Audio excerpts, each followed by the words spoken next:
오늘 저희들이 읽었던 베드로전서 3장 1절에서 7절에는 두 부류의 사람이 나오죠. 첫 번째는 아내, 그 다음에는 남편입니다. 보통 저희들이 세상을 살 때 가장 기본 단위가 이제 부부인데, 그 부부와 관련해서 오늘 베드로 사도께서 말씀을 해 주십니다. 오늘 여기에 말과 행실 중에서 너희들이 무엇을 중요하게 생각해야 되는지를 어떤 분하고 대비시켜서 말씀을 이렇게 해 주고 있습니다. 그런데 오늘 본문을 말씀드린 것처럼요, 배경이 이제 중요한데, 첫 번째는 가정이라는 배경입니다. 이 가정이라는 배경에 오늘 본문 말씀하고 두 가지 상황을 한번 생각을 좀 할 수 있을 것 같습니다. 첫 번째는요, 우리가 알다시피 가정은 누구를 막론하고 꾸밈이 없이 지낼 수 있는 장소입니다. 무슨 말씀인지 아시죠? 그래서 이제 밖에 사회생활을 하게 되면은 사람들하고의 관계 또는 여러 가지 체면 이런 것 때문에 좀 마음에 없는 말과 행동을 할 수 있으나, 가정 안에 들어오게 되면요, 있는 그대로 보여줄 경우가 굉장히 많이 있습니다. 그래서 바깥에서 보이는 어떤 부부의 그 두 사람의 사이를 우리가 생각하는 거하고 실제로 가정 안에 들어가서 봤을 때는 차이 있을 수가 있다. 그런 게 가끔 저희들이 인생 상담을 하는 프로그램들을 보면 보입니다. 바깥으로 보면 아주 신실한 종교인인 것 같은데, 실제로 안의 내면을 보니까 가정에서는 어떤 남자에 의한 그 아내에 대해서 폭력이, 요새는 또 그게 뒤집어져서 그 아내가 남편에 대해서 어떤 폭력을 행사하는 경우도 가끔 있는 것 같고, 그런 경우가 있는 것 같고요.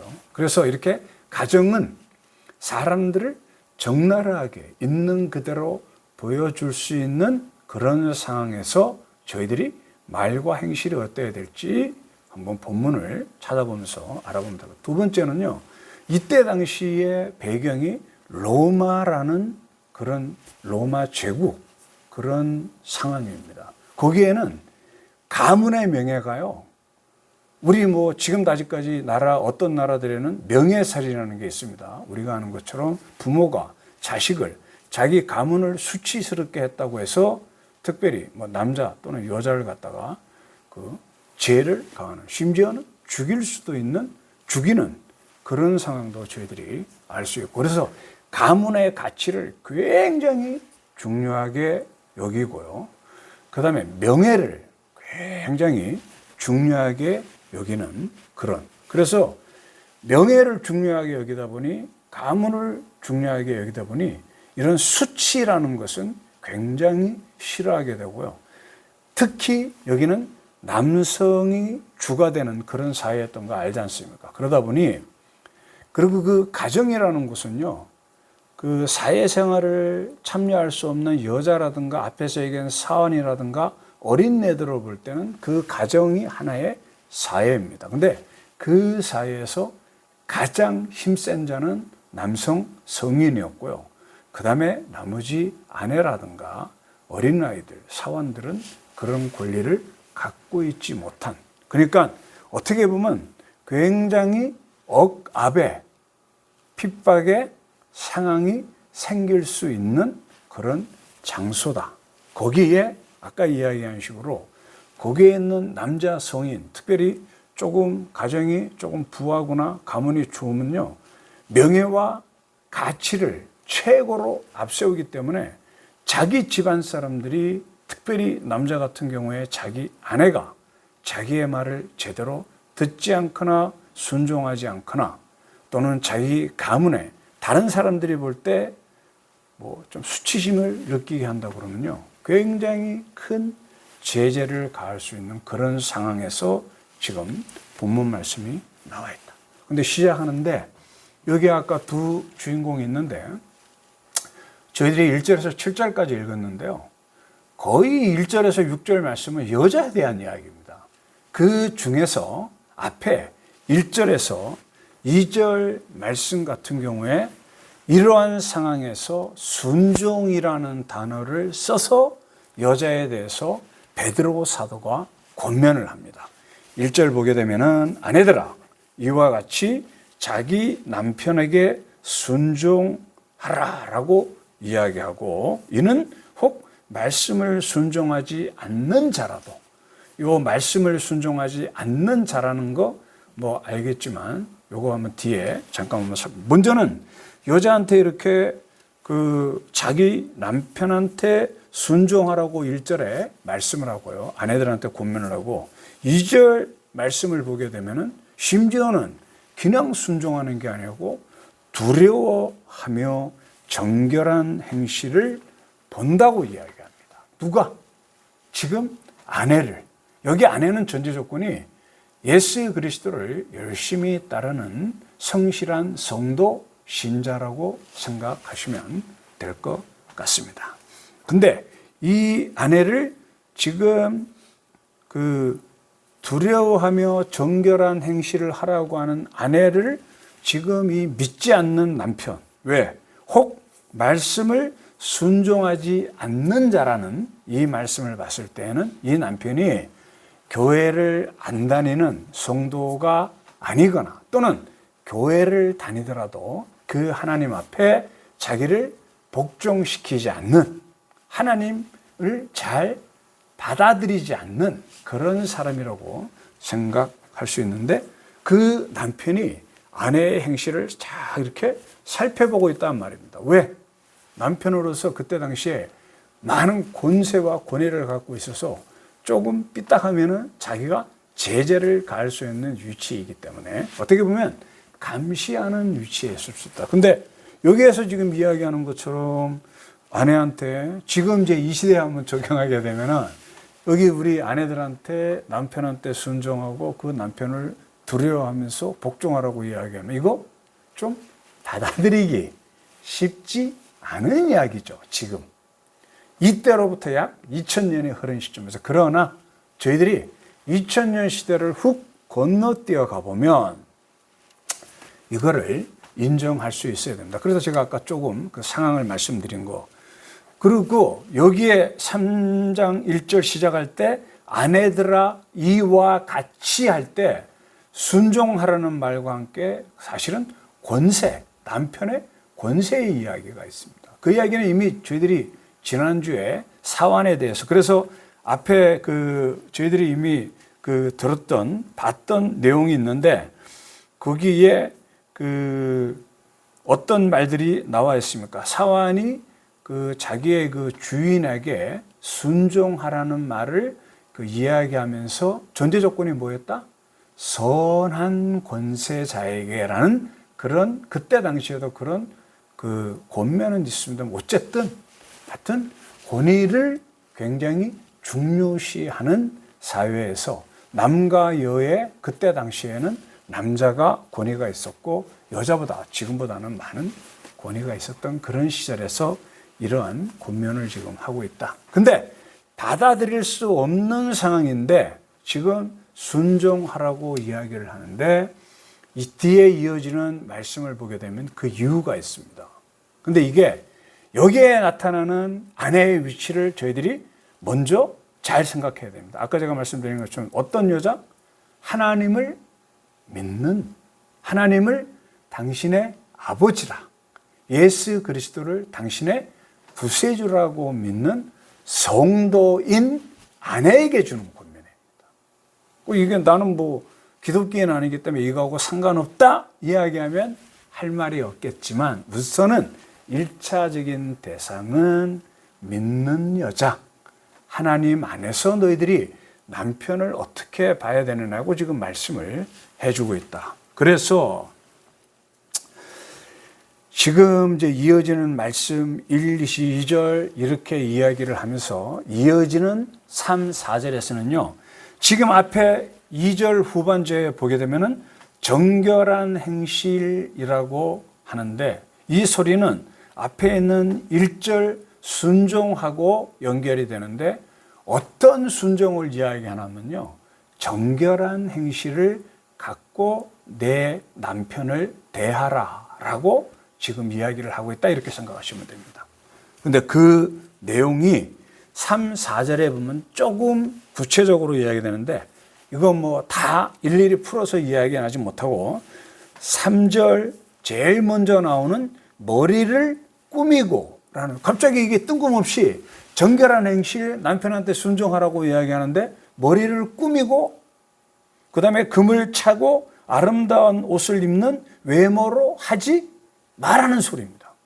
머리를 꾸미지 말고 여기에 금으로 치장하지 말고 그 다음에 아름다운 옷을 입는 외모로 너희 남편을 대하지 말라고 얘기합니다. 이거 상식적으로 볼 때 지금 또 우리가 볼 때도 여자들한테 이야기하면은 이게 무슨 소리야. 지금 뭐 많은 여자, 뭐 남자들도 마찬가지죠, 요새. 그래서 외모 지상주의 때문에 이거 꾸미는 거, 머리를 단정하게 꾸미는 게 뭐가 나빠가지고 도대체 이게 머리를 꾸미지 말라는 게 도대체 무슨 말이야 라고 생각할 수 있는데, 이때 당시에 머리를 꾸민다는 거는요, 그때 이제 조금 안 좋은 여자들, 지금 이야기하면 이제 어떻게 보면 몸을 파는 여자들이, 그 여자들의 특징이 뭔가 하면요, 머리를 아름답게 장식을 했었습니다. 그래서 집안에 있으면서 정결한, 그 다음에 그런 아내들과 대비되는 그 몸을 팔면서 생활하는 여자들이 그 남자들을 꼬드기기 위해서 치장하는 방법 중에 하나가 머리를 갖다가 아주 아름답게 꾸몄단 말입니다. 그래서 여기에 나오는 뭐 금을 장식한다든가 아름다운 옷인데, 이게 말은 아름다운 옷이지만 우리가 지금 이야기하면 남성을 유혹할 수 있는 그런 치장으로, 그런 여자들처럼 당신들 남편을 대하지 말아라고 이야기합니다. 그러고 이어지는 4절 한번 보시기 바랍니다. 어떤 것으로 당신 남편에게 순종하고 남편을 대해야 되냐면, 그 4절 보시게 되면 이렇게 됐습니다. 오직 마음에 숨은 사람을 온유하고 안정한 심령에 썩지 아니할 것으로 하라. 이는 하나님 앞에서 값진 것. 그러니까 하나님 앞에서 값진 것이라고 인정받을 수 있는, 지금 이야기하는 머리를 꾸민다든지 금, 은, 보석으로 장식하는 아름다운 옷을 입고 남편을 대하는 것을 남편에게 순종하는 것이 아니고, 여기에 지금 나와 있는 것처럼 온유하고 안정한 심령으로, 그런 마음가짐으로 남편을 대하라고 이야기하는데, 이유가 여기에 지금 4절 말씀, 왜 그러냐면 이런 것들은요, 영원한 것으로서 바뀌지 않고 하나님한테 인정받을 수 있는 값어치 있는 것이지만, 앞에 이야기한 뭐 머리를 꾸민다든가 금은보석으로 치장하고 그 다음에 아름다운 옷을 입는 것, 일시적으로 좋게 보일지 몰라도 원래의 목적이 아까 이야기하는 것처럼 몸을 파는 여인처럼 잘못됐거나, 또는 그것만 중요하다고 생각하면 그것은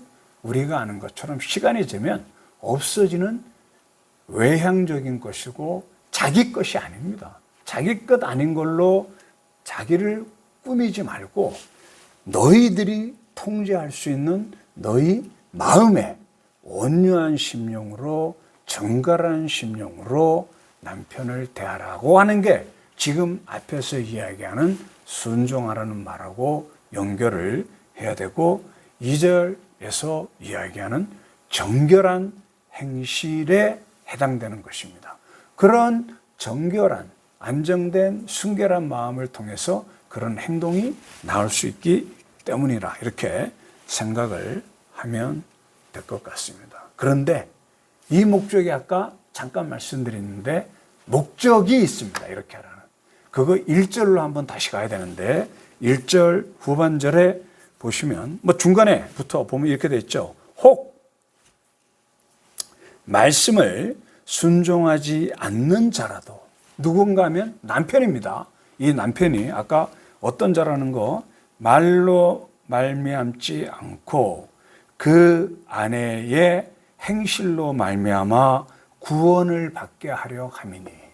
혹시 아내들이요, 지금 당신이 열심히 하나님을 믿고 교회에, 그때 당시에 교회를 다니고 있는데, 혹시 당신의 남편이 여기에 나와 있는 것처럼 혹시 하나님의 말씀에 순종하지 않는, 믿지 않는 남편이든 그 전제 조건이 그렇다는 소리는 소위 말해서 아까 여기에 있는 것처럼요, 조금 두려워할 수 있는, 아내를 대할 때 하나님의 말씀에 긍휼과 사랑이 없이 대할 수 있는 남자이기 때문에 그렇게 이야기하는 겁니다.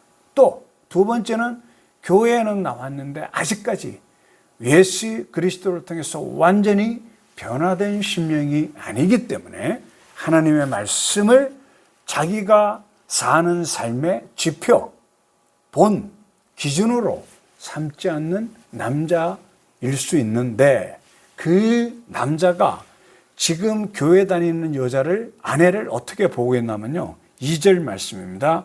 거기에 정결한 행실을 지금 쫙 보고 있단 말입니다. 그래서 혹시 조금이라도 틈이 잡히면, 또 이거 말고도 우리가 일반적으로 믿지 않는 많은 사람들이 교회에 다니는 사람들을 향한 시선이 있습니다. 여기서 조금 한 걸음 더 나가면요, 그분들이요, 믿는 사람들의 말을 보지 않습니다. 그래서 지금 이 시대에 교회 다니는 많은 사람들을 향하여 믿지 않는 사람들이 당신들도 별 차이가 없고 오히려 교회에 다니는 사람들보다 행실이 바르지 못함에도 불구하고요, 교회에 다니는 사람이 말은 그럴듯하게 했다가 그 말대로 하나님의 특별히 긍휼과 사랑, 공의와 정의에 벗어나는 말과 행동이 딱 보이면 여기에 아내를 핍박할 수 있는 남편처럼요, 말로 굉장히 정죄하고 비판할 수 있다. 또 그런 게 일반적이라는 거 아마 우리가 알 수 있을 것 같습니다. 그래서 이 말씀을 아내가 남편에 대한 것, 그것도 1차적으로 적용이 되지만 또 그걸 조금 더 확장해서 우리가 생각하면 믿지 않는 사람들을 향한 우리 믿는 사람들이 여기 본문에 나오는 아내처럼, 그죠? 온유하고 성실하고 말만 앞세우지 아니하고 바른 행실을 통하여 그 사람들이 봤을 때 비판할 수 있는 여지를 사전에 잘라버리는 게 굉장히 중요할 것 같습니다. 우리가 지난주에 읽었던 2장 15절 말씀, 거기에 보면 이렇게 되어 있습니다. 곧 선행으로 어리석은 사람들의 무식한 말을 막으시는 것이라. 여기에서 이야기하는, 그때 이제 사원과 관련돼서 이야기하는 내용 중에 이렇게 하는 이유는 딱 한 가지죠. 하나님의 영광을 저희들이 가리지 않기 위함이다. 이렇게 이야기하면서 이어지는 5절과 6절에서는 저희들이 이미 잘, 교회 다니는 사람들은 잘 알고 있는요, 이스라엘 민족들이 자기들 최고의 조상이라고, 그죠? 진짜 모세처럼, 모세보다도 더 앞세우는 한 조상이 있었으니 아브라함이죠. 그 아브라함 아내가 있는데 그 아내의 이름은 우리가 아는 것처럼 사라입니다. 근데 아주 간단하게 본문에 한마디로 사라가 남편을 어떻게 생각했는지를 이야기를, 이때 당시에 로마 제국보다도 더 건너서 더 지난 옛날 이야기니 당연하게 여자의 인권이 지금 로마 제국보다도 더 없다고 생각, 뭐 큰 차이는 없겠지만 지금하고 비하면 이거 뭐 하늘과 땅인 그런 시대에 사라가 남편을 어떻게 불렀냐면요, 6절 말씀 보게 되면 사라가 아브라함을, 남편입니다, 자기 남편을 향하여 뭐라 불렀다? 주라 칭하여 순종하였습니다. 여기에 주, 말로드. 이때 로마 제국 시대에 주라는 건 뭡니까? 자기의 생사여탈권을 갖고 있는 주권자, 권세자라고 생각하고 그에게 완전히 복종하는 겁니다. 우리 왜 강아지들 자기가 믿는 사람 또는 두려워하는 사람 만나면은 우리가 아는 것처럼 그 동물들, 포유류들 특징이 뭡니까? 배를 탁 내고 딱 뒤집어져 가지고 당신한테 나를 온전히 맡깁니다 라고 자기의 약점을 드러내듯이, 그때 사라가 그렇게 아브라함을 생각한 것을 그때까지 올라가서 그 앞에 있는 내용을 보게 되면요. 5절 말씀에 전에 하나님께 소망을 두었던 거룩한 부녀들도 이와 같이 자기 남편에게 순종함으로 자신을 단장했다. 앞에 아까 우리 이야기할 때 너희의 3절 단장은 이야기할 때 그 꾸미는 것은 라고 이야기할 때 이렇게 중요한 거는 지금 여기에서 이렇게 이야기하는데 1절 말씀처럼 믿지 않는 남편을 구원시키기 위해서 그 일을 하라고 이야기하면서 그 출발을 이스라엘 민족 자기의 최고 먼저 시작되는 조상으로부터 시작했다. 그 아브라함은 우리가 아는 것처럼 이스라엘 민족을 포함해서 그 주변 일대에 많은 민족들의 아비, 조상이 되는 사람인 거 우리가 잘 알고 있죠. 그래서 사라는 그렇게 남편을 대함으로 하나님한테 진짜 많은 칭찬을 받고 많은 축복을 받는 여인이 그때 당시에 됐다. 이렇게 생각을 하면 됩니다. 대체로 지금 여기까지 이렇게 이야기하면요. 지금 이제 현대에 있는 우리 여성들이 들 때 이거 뭐야? 아까 이야기한 것처럼 야 이게 참 받아들이기 쉽지 않아. 이게 도대체 무슨 말이야? 지금 자유와 평등이 심지어는 자유와 평등을 넘어가지고 자기 아내를 뭐 어떻게 마느님이라고 부르면서 하나님 아래로 앞세우는 또 실제로 한 가정을 들여다보면 남편보다도 더 아내가 실권이 강하지 않습니까? 뭐 돈은 남편이 벌어오는데 쓰기는 아내가 주권을 갖고 있고 그 남편이 하는 일이라고는 돈을 열심히 벌어서 아내한테 넘겨드리고 그 다음에 아내를 통하여 용돈을 받아서 쓰는 그런 시대에 살고 있는 여자들이 볼 때, 그죠? 그 다음에 이제 사회주의 같은 경우는 특별히 남녀 평등을 이야기하고 지금 중국만 하더라도 이건 뭐 남자들이 밖에서 일하고 저녁에 들어와가지고 살림하고 밥하고 한다는 거 우리 이게 알고 있죠. 그것뿐만이 아니고 지금 서양으로 건너가게 되면은 지금 자유민주주의에 의해서 자본주의에서 발달한 나라들 가장 큰 특징 중에 하나가 여권이 남자보다 굉장히 세고 높은 시절에 지금 이 본문 말씀을 하는 건 조금 말이 이치에 안 닿는 것처럼 느껴질지 몰라도 하나님을 믿는 사람들에게 권면을 주기 위하여 지금 이렇게 출발을 했다. 나중에 결론이 어떻게 날지는 한번 뒤에 같이 저희들이 결론을 내면 될 것 같습니다. 이렇게 생각할 수 있으나 가장 중요한 것은 이미 한 개는 앞에 나왔습니다. 1절에 후반절이죠. 거의 마지막에 말로 말미암지 않고 그 아내의 행실로 말미암아 구원을 받게 하려 함이니. 우리 교회들이 지금 뭐 5월달 되면은 뭐 전도 주간이 또 전도를 위해서 많은 노력들을 하는데요. 밖에 있는 사람들 100명, 1000명, 10,000명에게 하나님의 구원을 소개하고 안내해서 혹시 그분들 중에 많은 돌아오는 구원자가 있다 손 치더라도 혹시 어떤 여인이 교회 다니는 분이 열심히 전도를 해서 많은 믿지 않는 사람들을 교회로 인도했으나 자기 남편은 교회로 인도하지 못했다면 얼마나 그 여인의 마음이 아프겠습니까? 왜? 우리 믿는 사람들은 영원한 생명, 영원한 축복과 대비되는 영벌을 알고 있습니다. 왜 다른 사람들은 다 교회로 인도해서 그분들 중에 많은 분들이 예수 그리스도를 영접하는 놀라운 역사가 있었는데 혹시 내 남편은 나의 아까 가정에서 여기에 지금 이야기하는 정결한 행실이 혹시 집에서 부족해서 또는 때가 되지 않아서 하나님께서 남편에게 구원을 허락하지 못했다면 이건 참 아픈 이야기가 될 겁니다. 그래서 지금 여기 시작하는 하나님의 구원이 시작되는 곳이 집이라는 것을 지금 강조하고 있다 생각하며 이 말씀을 한번 우리들이 생각을 해봐야 될 것 같습니다. 그래서 지금 6절까지 이렇게 지금 이야기를 하게 되면 지금 조금 전에 이야기한 것처럼 여인들이 받아들이기 쉽지 않은데 7절을 보게 되면요, 결정적으로 남편한테 한 방 주는 말씀을 해 주십니다. 우리 한번 7절 같이 한번 읽어보겠습니다. 남편들아, 이와 같이 지식을 따라 너희 아내와 동거하고 그를 더 연약한 그릇이요 또 생명의 은혜를 함께 이어받을 자로 알아 귀히 여기라.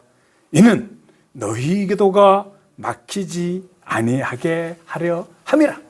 이 7절 말씀요, 한 단어만 보면 됩니다. 아내를 보는데 그 중간에 있는 것처럼 어떻게 되냐면 귀히 여기라는 겁니다.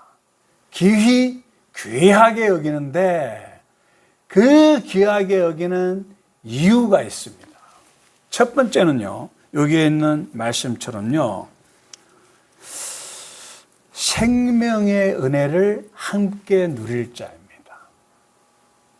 지금 여기에 7절에 나오는 이 남편이라는 것은 앞에 이야기한 그 말씀을 순종하지 않는 남편이 1차 대상일 수 있고, 또는 교회 다니는 지금 이 시대로 이야기하면 또 이 시대에 하나님을 믿는 남편일 수도 있는데, 지금 본문 말씀상에서는요, 교회는 다닌데 하나님 말씀에 진짜 신실하게 순종하지 아니하는 남편, 그런 남편에게 아내에게 권면했듯이 아내를 어떻게 이야기하면 연약한 그릇으로 보고 보호하는 것 외에도 하나님의 약속을, 축복을 함께 누리는 축복의 대상으로서 그 아내를 귀하게 여기라고 지금 7절 말씀. 그렇게 되면은 7절 후반절에 결과로 이렇게 우리가 읽었죠. 제가 뒤에 부분을 다시 한번 읽어드리겠습니다. 이렇게 은혜를 함께 이어받을 자로 알아 귀히 여기라. 이어지는 말씀이 이렇습니다. 이는, 그렇게 해야 되는 이유는 너희 기도가 막히지 아니하게 하려 합니다. 이 말씀은요, 우리가 한번 두 가지를 생각해 봐야 됩니다. 첫 번째는요, 여기 베드로사는 가정을 가정교회로 생각했습니다. 그래서 가정교회에서 저희들이 교회에서 할 수 있는 가장 큰 것 중에 하나가 뭡니까? 찬양을 드리고 하나님의 말씀을 읽고 하나님의 말씀 안에서 새롭게 결단하는 일도 하지만, 여기에 있는 것처럼 우리가 교회에 나와서 할 때 저희들이 말씀과 찬양과 기도가 있는 것처럼요, 하나님의 재단인 가정교회, 가정재단에서 중요한 것 중에 하나가 기도인데, 그 안에 찬양도 있고 말씀도 있겠지만 특별히 기도가 있는데, 여기에 지금 이야기하는 것처럼 아내를 귀하게 여기지 못하면 어떻다? 하나님 앞에 기도를 쌓을 수 있는 가정재단이 가정교회가 될 수 없기 때문입니다. 그래서 지금 여기에서 이야기하는, 지금 앞에서 이야기하는 것처럼 아내가 남편한테 순종하는 것과 남편이 아내를, 그 앞에 7절 말씀 자세히는 이야기 안 했지만 그 앞에 7절 시작할 때 지식을 따라 이야기하는 여기에 있는 지식은 하나님의 말씀, 하나님의 원리 원칙을 이야기하는 겁니다. 그래서 그렇게 서로 아내와 남편이 주 안에서 하나 되는 일이 가정에서 일어나야 됨을 지금 알려주고 있다, 이렇게 생각을 하면 됩니다. 그래서 아내가 순종하는 것, 그 다음에 남편이 아내를 귀하게 여기는 것은요, 하나님의 말씀 지식을 따라 귀하게 여기는 것은 그게 뭐나 하면요, 바로 지금 현대 우리가 쓰는 말로 돌려서 이야기하면 한 단어, 포용입니다. 이 포용이라는 의미는 우리가 잘 알고 있겠지만, 제가 아는 지식에서 포용이라는 건 뭔가 하면요, 사람은 다 다릅니다. 특별히 아내하고 남편은 절대로 같을 수가 없습니다. 우리 자식들, 아들 둘이 있다고 그래도 그 아들 둘이 절대로 같을 수가 없습니다. 생김새도 틀리고 마음도 틀리고, 그 다음에 아내와 남편은 다른 집에서 다른 환경에서 살다가 만나서 둘이 한 가족을 이뤘기 때문에요. 절대로 같을 수가 없고 절대로 다릅니다. 그 다른 사람들, 그 다른 것을요, 지금 여기에는 포용이라는 것은, 가정 안에서 하나 되는 포용이라는 것은 뭔가 하면요, 다른 것을 똑같이 만드는 작업이 아닙니다. 뭐 간단한 예로 외향적인 사람이 내향적인 사람 보고 나를 닮아 외향적인 사람이 돼, 또는 반대로 내향적인 사람이 외향적인 사람을 보고 나를 닮아 당신은 내향적이 돼야 돼, 그래야 우리 가정이 편할 수 있어라고 이야기하는 게 아닙니다. 포용이라는 것은 차이를 인정하고 그 차이를 견뎌내면서 서로 존중하며 관계를 만들어가는 것이라고 생각하면 됩니다.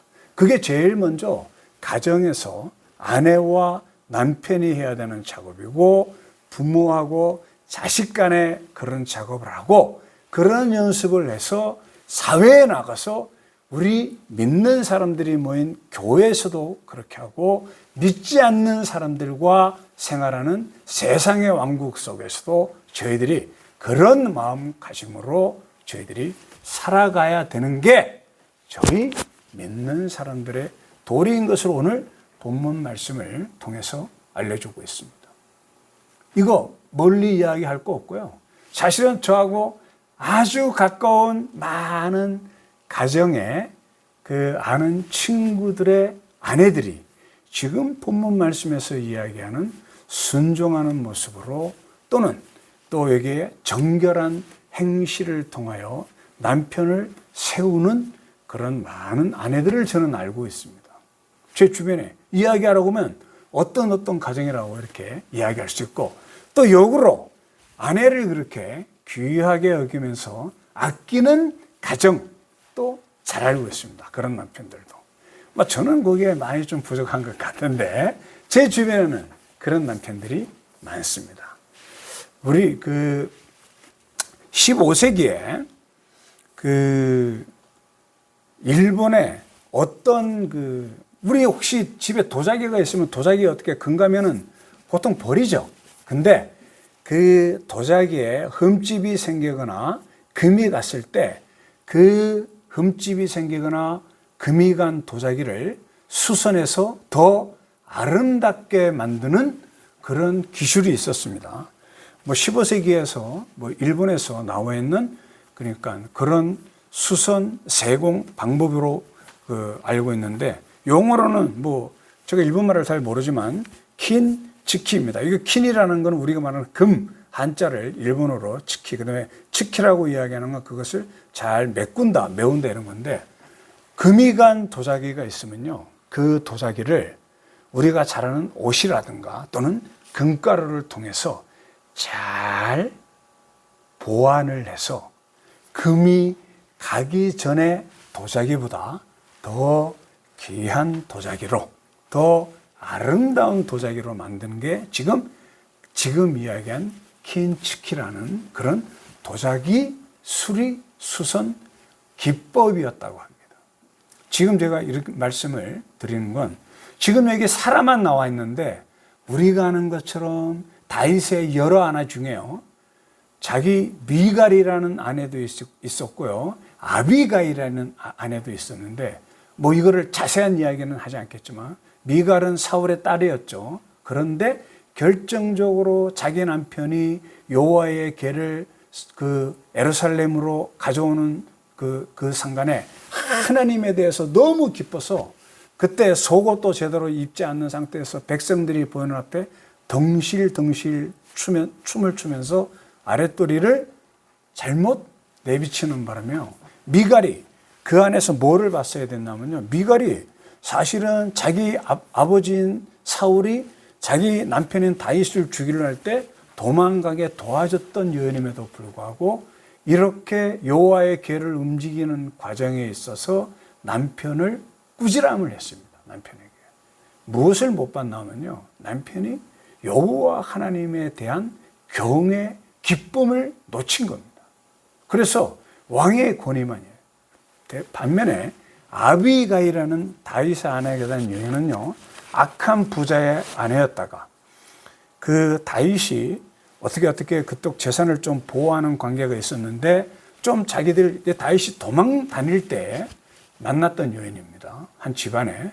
근데 그 부자의 아내였었는데 그 부자한테 도와달라고 했는데 부자가 단칼에 거절을 했기 때문에 다윗이 죽이려고 했습니다. 그 집안을 몰살하려고 했을 때 하인으로부터 그 이야기를 들은 이 아비가일이 현명한 여인이므로 다윗에게 음식을 잘 만들어 가서는 다윗이 어떻게 얘기했냐면요.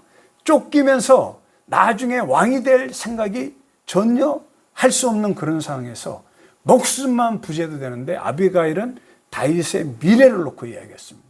당신이 나중에 이스라엘 왕이 될 사람인데 이렇게 자 비록 악한 자기 남편이지만 죽일 수 있겠느냐. 그 말을 듣고 다윗이 마음을 돌렸고 그러나 악한 부자는 하나님의 침으로 인해 죽게 되었습니다. 그러고 난 다음에 그 남편이 죽은 그 현명한 아비가일을 자기 아내로 맞았던 그래서 다윗의 둘째 아들을 낳게 만들어준 여인입니다. 이런 이야기 외에도 많은 여인의 이야기를 할 수 있겠지만 여기 본문 말씀 결론으로 딱 들어가게 되면 아주 간단한 것 같습니다. 지금 무슨 이야기입니까? 아까 제가 이야기하는 그 도자기 그러니까 수선을 하는 긴축기라는 그런 기법도 말씀을 드렸는데 한 가정에서 믿는 아내, 믿는 남편은 서로 포용하는 마음을 가지고 상대방의 단점을 깨진 도자기를 더 귀한 옷이나 금 이런 보석으로 치장을 하여 더 아름답고 귀하게 만들듯이 서로 부부는 그런 관계를 가져야 된다. 이렇게 말씀을 하면서 가장 큰 이유는 우리 1절 후반절에 나와 있는 것처럼 하나님의 구원이 우리의 선한 행실을 통하여 한 영혼을 구원시키기 위함이다.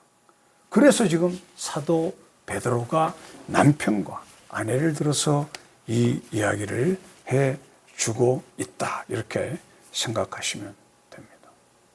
이 말씀을 듣는 우리는 아직 결혼하지 못한 사람은 이런 아내, 이런 남편과 함께 오늘 본문 말씀처럼 선한 행실, 하나님이 보실 때 아름다운 영원히 변하지 않을 그런 가치 있는 말과 행동을 통하여 나의 가장 가까운 남편과 아내라면 아내를 남편을 구원시킬 수 있도록 해야 될 것이며 또 저희들이 사회에 나가서 우리들과 만나는 믿지 않는 많은 사람들에게 선한 행동을 통하여 하나님 앞으로 그 사람들을 인도할 수 있는 그런 은혜와 역사 있기를 또 그런 가정을 만들겠다 또 앞으로 그런 배우자와 결혼했으면 좋겠다 생각하며 기도하며 만들 가정을 생각하는 우리 모두가 되어서 하나님이 준비하신 가정을 통한 축복 온전히 누리는 우리 모두가 되기를 축원드립니다. 아멘.